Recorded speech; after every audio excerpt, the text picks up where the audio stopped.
She said she loved my mind, but what she really loved was the idea of wearing my brilliance like a crown. And trust me, when I ripped it off her head, I made sure the whole auditorium was watching. Hi. My name is Liv. Olivia Hart, formally. And before this story explodes into betrayal, academic theft, and an absolutely savage twist that left everyone's jaw on the floor, I want to ask you something. If you've ever been stabbed by someone you trusted, someone you called best friend, then do me a favor. Hit subscribe. Because stories like mine aren't just revenge. They're karma encrypted. I met Sienna Morgan during freshman orientation. She had a half smirk and fake leather boots that squeaked when she walked, like they were trying too hard to announce her presence. She was magnetic, tall, and always the loudest person in the room. But I liked her. Or maybe I liked how she made me feel when she liked me. We bonded fast. She was pre-law, I was in the honors literature track.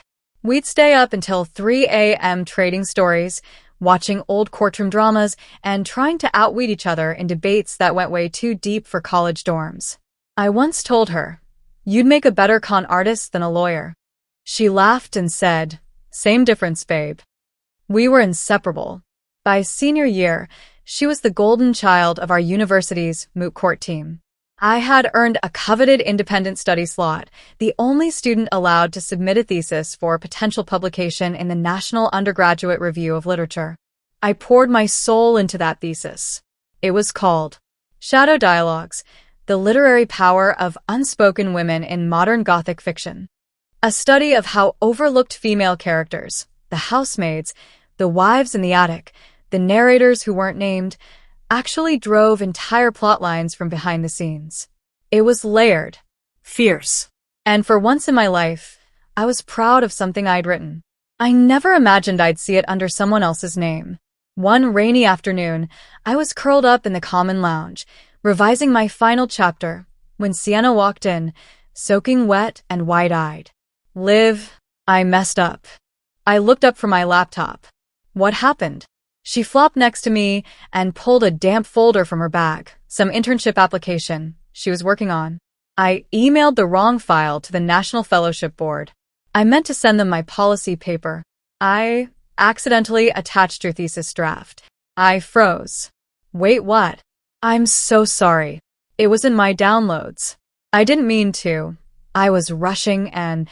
She trailed off, biting her lip, doing that fake innocent pout I'd seen her use on guys too many times. "Did you tell them it wasn't yours?" She hesitated. Too long. I didn't realize until hours later. By then, the committee had already replied. They thought it was mine. Called it bold and original. Silence. My blood went cold.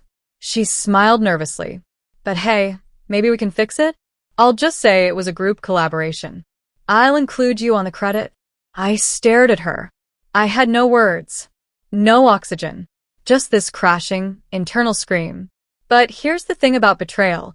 When it comes from someone you love, your brain tries to protect you. You minimize. Rationalize. Pretend it didn't really happen. And that's exactly what I did.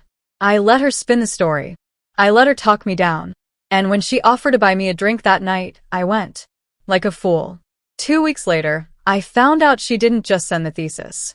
She submitted it under her name only to the National Literary Rising Stars Competition, a scholarship program that offered a $50,000 award and the chance to present your paper at the Easton Academic Forum, one of the most prestigious conferences in the country. And she won. Her photo was in the school newsletter with the headline, "Law Student Stuns Judges with Feminist Gothic Essay." My words. My thesis. Her face. I confronted her in the campus cafe. The look on her face when I stormed in, part shock, part guilt, part calculation, told me everything I needed to know. "You said it was an accident. Liv, you weren't even planning to submit it to Easton. You didn't want the spotlight. Because I didn't think I needed it. I thought being authentic mattered." "Look," she said, her voice lowering, "what's done is done. But you know I wouldn't be where I am without your influence. That's gotta mean something." And then she had the audacity to say, "You should be proud. I'm your legacy." That night, I cried in my car for an hour. But after that, I stopped crying, and I started plotting. What she didn't know was that Easton Forum had a tradition. Every winner of the Literary Rising Star Award had to deliver a live presentation of their paper at the forum, followed by a Q&A with academic peers. A test of authorship, insight, and intellectual understanding. In short, if you didn't write it, you couldn't fake it. And I knew every single word of that thesis like it was my own skin. Because it was. I didn't report her. No plagiarism claim. No confrontation. Because I had something better than punishment. I had a stage. If you're going to wear someone else's brilliance like a crown, be ready for the moment it starts to burn. A lie is loud at first, but the truth waits in silence until it becomes undeniable. The day I made the decision to let Sienna walk onto that stage with my thesis, alone, unprepared, and exposed, was the day I stopped being the victim. Not because I'd forgiven her. Not because I'd accepted what she did. But because I realized she hadn't stolen my mind. She'd only borrowed my words. And words, they only matter when you understand them. The Easton Academic Forum was 6 weeks away. That gave me 6 weeks to plan a public implosion so surgical, so poetic, that even the literary greats we both studied would have applauded. But first, I needed access. So I emailed the Easton Forum coordinator, posing as a student journalist from our campus press, the Gray Line. Yes. I created a fake email, set up a blog archive, and even wrote a few fake articles to pad the site. I made it look real. Then I submitted a request. Would love to cover the Rising Star segment, especially the live Q&A. I'm particularly interested in how student winners prepare for the peer interrogation portion. Do you offer attendance for approved academic press? They replied within 48 hours. Absolutely. We'll reserve a press badge under your name. Welcome to Easton. Easy. Too easy. Next, I made a fake Reddit thread. Title: Is it just me? Or is this award-winning paper a remix of someone else's thesis? I posted excerpts from my original draft, ones that hadn't been used in the final submission. I contrasted them with Sienna's version. I used phrases like striking similarity, plagiarism, or coincidence. Gothic theory enthusiasts' thoughts. I didn't accuse her by name. I just lit the match. Within days, the thread had over 600 upvotes and was cross-posted to 2 academic subreddits. The conversation wasn't viral yet, but it was smoldering. Meanwhile, on campus, Sienna was basking in her moment. She strutted into the cafe with her tote bag printed with the word author. She hosted Q&A rehearsals with her study group. She told anyone who would listen that she was rewriting the narrative for underrepresented female voices. I almost gagged. I stayed silent. But I wasn't passive. I spent those weeks memorizing the exact wording of her submitted version, the one I never authorized her to use. Then I reviewed my original annotated copy, the one with handwritten notes from my advisor, Dr. Goss. I hadn't told Dr. Goss what happened yet, because if I was going to pull this off, I couldn't rely on anyone else. Not yet. But I did plant a seed. I walked into his office one afternoon, handed him a fresh copy of my original thesis, labeled final, clean version March draft, and told him, "Could you keep this on file? I just want to make sure it's archived officially." He looked at me strangely but nodded. "Of course, Olivia. Everything okay?" I smiled. "It will be." Then came the final move, a simple email. I emailed Easton Forum again, this time under my real name. "Hi, Olivia Hart here. I just wanted to confirm that I'll be attending the Rising Star presentation. I'm a peer from the winner's home university and look forward to engaging during the Q&A." They replied, "Looking forward to your contribution. We welcome all engaged participants." Translation: I just secured a front row seat to the unraveling. The night before the forum, I ran into Sienna at a local bar. She was tipsy, floating on attention, basking in the glow of a spotlight she hadn't earned. "Liv," she slurred, wrapping an arm around me. "You coming tomorrow?" I sipped my drink. "Of course. Wouldn't miss it." "You should be proud, you know," she said. "I mean, you inspired me. We inspire each other." Is that what we're calling it now? I asked. What? Inspiration. She blinked, just for a second, then smiled. You're being weird. I didn't respond. I just smiled back, wider, because I already knew. By this time tomorrow, she wouldn't be smiling at all. The Easton Forum was held in a tall glass building downtown, with banners flapping outside and a massive LED screen flashing photos of keynote speakers and award winners. Her face was everywhere. Sienna Morgan, Rising Star Scholar. Presentation, Shadow Dialogues, Literary Power in Modern Gothic Fiction. My title, my thesis. But today the stage would belong to both of us. She walked onto that platform in a sleek blazer, hair coiled into a tight academic bun. She wore thin-rimmed glasses, probably for effect, and carried a single folder with a paper inside. I watched from the third row, front and center, press badge clipped to my shirt, notebook in hand. Her presentation was okay. She stumbled once, mispronouncing Antoinette Causeway, the protagonist from Wide Sargasso Sea, a book I'd built my entire third chapter around. The audience didn't flinch, but I did, because anyone who had actually written the thesis would never say Antoinette. Then came the Q&A. A moderator stepped forward and opened the floor. Our Rising Star Scholar is ready to take a few academic inquiries from the audience. Please raise your hand and state your name and affiliation. I raised mine first. The moderator nodded. Yes, third row. Front. I stood. Olivia Hart. Honors Literature Track. Smith and Lang University. Sienna's face twitched. Hi, Sienna, I said, casually. Beautiful delivery. She smiled tightly. Thank you, Olivia. I have a few questions. Since your paper hinges on the idea that the unspoken female archetype reclaims narrative space by haunting it, can you elaborate on how this theory contrasts with Bertha Mason's portrayal in Jane Eyre? Silence. A few heads turned. Because that quote? It wasn't in her version of the paper. It was from my March draft. The one I gave Dr. Goss. The one with my notes. The one she never read. She stammered. I think that's an interpretive leap. Bertha's presence is obviously disruptive. Right? I cut in. But in your paper, you never cite Wide Sargasso Sea. You only mention Jane Eyre once. How does your framework hold up when you exclude the canon's most referenced female, haunting figure? The moderator looked intrigued. Someone in the back started whispering. Sienna glanced down at her folder. I wasn't able to include all sources due to length limits. Yet you quoted 4 full passages from The Turn of the Screw, I said.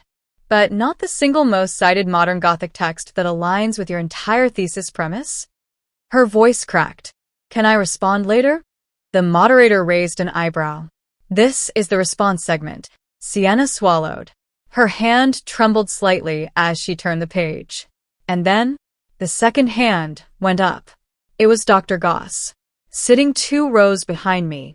Sienna, he said calmly. Can you clarify when and where you first conceived the term narrative absence as feminine resistance?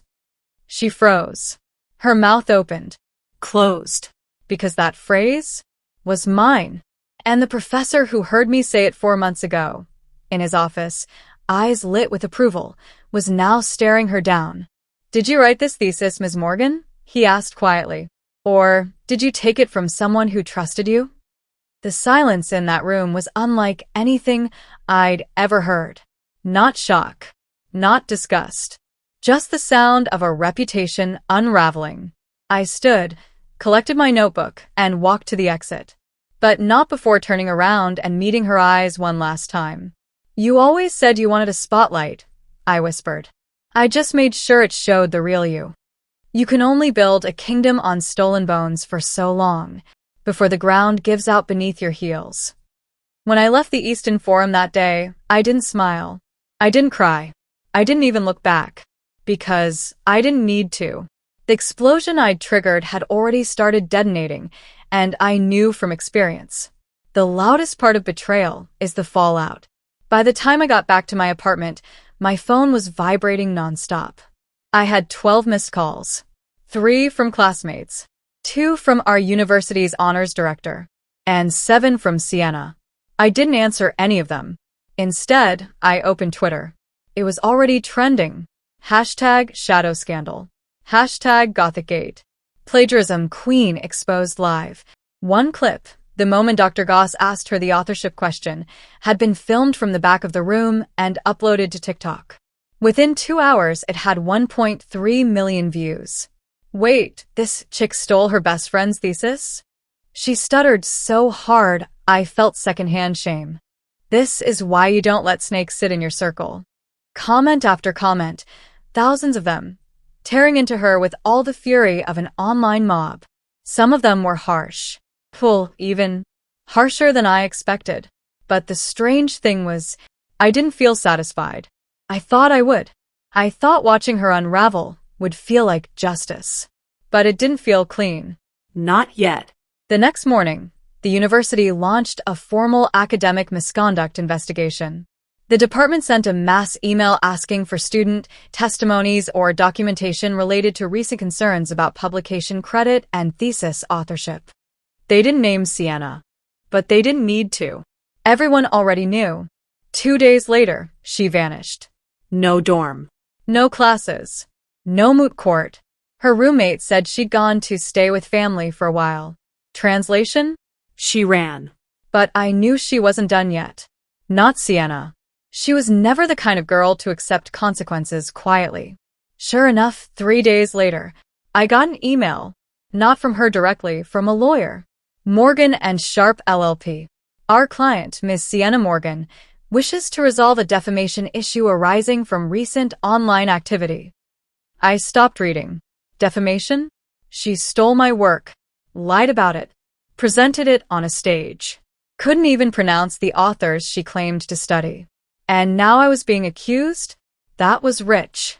I forwarded the email to my academic advisor and added one sentence. Happy to provide all source materials, timestamped drafts, emails, and notes from Dr. Goss. Let me know what else is needed. That night, I sat alone in my apartment, watching the video again. The one from Easton. Watching her flinch. Watching her go pale. And for the first time, I didn't feel empty. I felt powerful. Not because I humiliated her, but because I didn't have to. All I had to do was let her try to wear something she didn't understand. 3 days later, I was called into a formal hearing. It was me, 2 university deans, an academic integrity officer, and my professor. The evidence? My timestamp drafts, with full metadata. My emails to Dr. Goss from months ago. Notes in the university system logged under my student ID. And, most damning of all, a Turnitin report showing a 97% match between my original thesis and Sienna's submitted version. The only difference? She replaced my name with hers. They asked me what outcome I was hoping for. I told them the truth. I want my work back. My credit. My chance to submit to Easton properly. And I want her name off of everything she used to steal mine. They nodded. One of the deans looked me in the eyes. We'll do better. You deserve better. 2 days later, Sienna was officially expelled from the Honors College. Her scholarship? Revoked. Her Easton Award? Rescinded. The newsletter article? Pulled offline. Every digital trace of her win scrubbed. And in its place, a revised announcement. Reinstatement of authorship. Olivia Hart's Shadow Dialogues thesis honored posthumously by National Review. Due to an investigation revealing unauthorized use of material, the committee has awarded the original author, Olivia Hart, with the Rising Star designation. Ms. Hart will be presenting at the Fall Symposium. I didn't post about it. Didn't gloat. Didn't even mention it to most of my classmates. Because here's the truth no one tells you about revenge. It's not about making them hurt. It's about reclaiming what they stole, without letting them take anything else from you in the process. Weeks passed. My inbox filled with congratulations. The Reddit thread that started the buzz? Still up. People were still speculating. Still furious. But I stayed quiet. Let the noise settle. Let the storm pass. Until one day, I got a message. Not a text. Not an email. A handwritten letter. Liv. You win. You always did. I didn't steal your work because I thought I was better than you. I stole it because I knew I wasn't. And I hated you for that. S. No apology. No explanation. Just guilt, scribbled in black ink and sealed with the kind of cowardice only someone like Sienna could deliver. I folded the note, tucked it in my drawer, never replied, because I didn't need to say anything. My silence said it all. She stole my work. I let her defend it. And when the world watched her collapse under its weight, I walked away, still standing. Some ghosts don't rattle chains. They show up with lipstick, lies, and a smile that says, "You forgot to finish me off." The Easton Falls Symposium was quieter than the Spring Forum. The banners were smaller. The crowd more academic.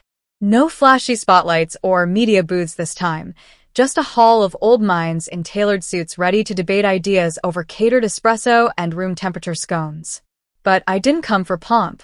I came to reclaim my space. 6 months had passed since the day Sienna's career imploded on that very stage. Since then, I'd been offered a mentorship through the Literary Review Board, had my thesis published online, and received 2 offers for graduate research fellowships. Every win felt like a stitch in the tear she left behind. But the truth? Some scars keep itching, even when they're healing. I arrived early, wore a muted gray pantsuit. Not to impress, but to ground myself. I didn't want to look like I was here for revenge. I was here for recognition. The auditorium was already half full. My name was on the program this time. Properly spelled, authored, and authenticated. Olivia Hart, Shadow Dialogues, Female Agency in the Gothic Unspoken. As I stepped backstage, I paused in the hallway just outside the green room. And that's when I saw her. Sienna. Hair shorter now. A burnt copper bob instead of her signature long waves. She wore no university badge, no speaker ribbon, just a visitor's pass clinging awkwardly to her hip. She was standing next to a vending machine, arms folded, eyes down. And when she looked up, she smiled. Well, look who finally got the crown. I froze. Everything in me screamed, ignore her. Keep walking. Stay clean. But I didn't. I turned, walked toward her, and said, "What are you doing here?" "You're not the only one invited to academic events," she shrugged. "Besides, I have friends. Not everyone thinks I'm the villain. You lied. You stole. You humiliated yourself." "I made a mistake," she said, her voice lower now. "A bad one. I paid the price. You got everything you wanted, the award, the credit, the sympathy." She stepped closer. "But you know what they don't see, Liv? They don't see that you wanted the fall. Not just justice. You wanted to break me." I stared at her, really stared, and for the first time I realized she didn't look angry. She looked empty, like whatever performance she was trying to stage had no audience anymore. "You did that on your own," I said softly. "And you're still here talking to me," she fired back. "So what does that make you?" I didn't respond. I didn't have to, because a stagehand peeked into the hallway and called my name. "Miss Hart?" 5 minutes to cue. I nodded, stepped away from her, and left her standing in a corridor lined with peeling paint and old posters, like a ghost trapped in a loop she couldn't exit. The auditorium lights dimmed. I walked to the podium. My hands were steady, my voice clear. But behind my ribcage, a storm brewed. Because no matter how strong you get, trauma echoes. It lingers in doorways, in whispers, in half-smiles from the past. I cleared my throat and began. Before I start, I want to say this paper is not just academic. It's personal. It's about silence, about the power of unseen women, about voices that were always there even when no one gave them credit. I paused. The room was still. This is not just a thesis. It's a reclamation. The presentation went flawlessly. Questions came, some thoughtful, some pointed, and I handled every one. Not with pride, not with ego, but with knowledge. Because I'd earned it. And when I stepped off that stage, the applause followed me down the steps. But so did a tap on my shoulder. It was the forum director. There's someone in the lobby requesting a conversation with you, she said, frowning slightly. She says it's urgent. I already knew. Sienna stood by the forum's exit doors, coat in hand, and this time no smile. Don't worry. I'm not here to make a scene. Then why are you here at all? She handed me a flash drive. That's yours. I had copies, backups. Stuff I took from your laptop when we lived together. Your old poetry drafts. Lecture notes. I deleted my versions, but you should have it. I didn't take it at first. I just stared at it. Why now? I asked. She shrugged. Because I thought if I showed up, I'd feel something. Anger. Vindication. Anything. But I don't. I just feel done. And then she said something I never expected. I wanted to be you. You were smarter. Sharper. You had depth. I had charm. Charm only lasts so long. Her voice cracked. I wanted to matter. Even if it wasn't real. I finally took the drive. Not because I needed it, but because it meant she had nothing left to hold over me. As I walked away, I didn't look back this time. Because when someone tries to bury you, and you grow anyway, they don't deserve the honor of watching you bloom. I wasn't there to relive the pain. I was there to prove I'd survived it. Not every story ends when the curtain falls. Some endings wait behind the curtain, watching, wondering if you'll come back for more. I didn't expect the letter. Not after everything. Not after the staged collapse, the academic tribunal, the published thesis, and that strange, haunted moment with Sienna in the Easton hallway. But there it was. Delivered by post. Thick envelope. Gold seal. University of Bellwether, UK. Department of Gothic Studies. Handwritten ink on the flap. Fellowship Inquiry, Olivia Hart. I opened it slowly, sitting at my desk, surrounded by dusty books and the echo of what the past year had cost me. Dear Ms. Hart, we are delighted to inform you that your thesis, Shadow Dialogues, has been selected for our Global Gothic Fellowship. This fully funded academic residency is awarded to a single candidate worldwide. We look forward to welcoming you to our historic campus in the fall. My breath caught. Bellwether. The birthplace of half the literary legends I studied. A one-year escape into full academic research. Prestige. Peace. Possibility. It was everything I thought I wanted. And yet, a strange emptiness followed me all day. I walked the campus like a ghost in my own shoes, nodding at familiar professors, waving at classmates who still treated me like a quiet celebrity since the Sienna scandal. But inside, I felt untethered. Because revenge had a strange aftertaste. Because success earned after trauma sometimes doesn't taste like victory. Sometimes it tastes like someone else's silence. That night, I sat in my apartment and stared at the flash drive Sienna had given me. Still unopened. Still radioactive. I had told myself I didn't need it, that I was above digging into what else she may have stolen, copied, or corrupted. But maybe, just maybe, I did need closure. So I plugged it in. There were 38 files. Most were things I already recognized, lecture notes, old syllabi, scanned pages from books I owned. But 3 documents stood out. All labeled. Shadow draft, live working copy, private. Live, ghost fragment essay. Live, personal reflections, unsent. I opened the last one. It wasn't what I expected. It wasn't Sienna's work. It was mine. A raw journal entry from 2 years ago, a night when I'd sat crying after a TA had dismissed my class presentation. A night when I wrote, maybe I'm not meant for brilliance. Maybe I'm meant to witness it from the sidelines, the friend, the editor, the shadow. I didn't even remember writing it. But Sienna had saved it. She'd read it. And it hit me like a cold slap across the ribs. She hadn't just stolen my words. She'd studied my doubts. Used them like maps. That's when my phone rang. It was Dr. Goss. Olivia, he said warmly. I wanted to personally congratulate you. Bellwether is lucky to have you. Thank you. I know this year has taken more from you than it gave. But I hope this next chapter is the one you write without anyone standing over your shoulder. That line sat heavy in my chest. After the call, I did something unexpected. I wrote Sienna an email. Subject: you can delete this. I read the files. I forgive you, but that doesn't mean I forget. You studied me like a mirror you wanted to step into. I hope one day you find your own reflection. Goodbye. Live. No reply. None needed.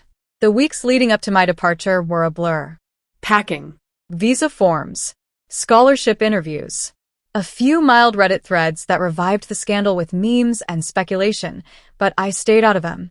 Because that version of me? She was being left behind. Or so I thought. 2 days before I boarded the plane to Bellwether, I got a call from a podcast producer. He worked for a show called Narrative Crimes, part true crime, part literary mystery. We're doing an episode on your case, he said. Sienna Morgan. The Shadow Dialogues incident. We've already spoken to faculty. We'd love your voice. On the record.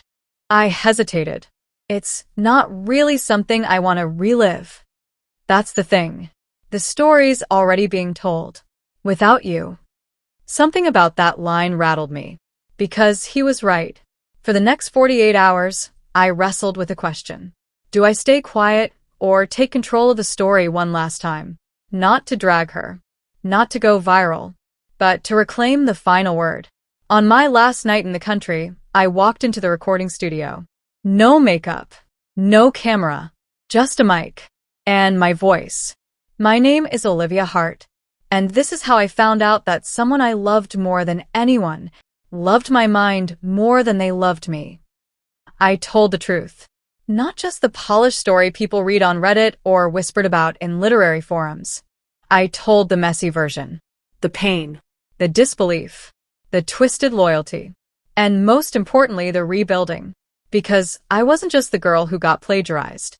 I was the girl who survived it. Who turned the ashes into ink.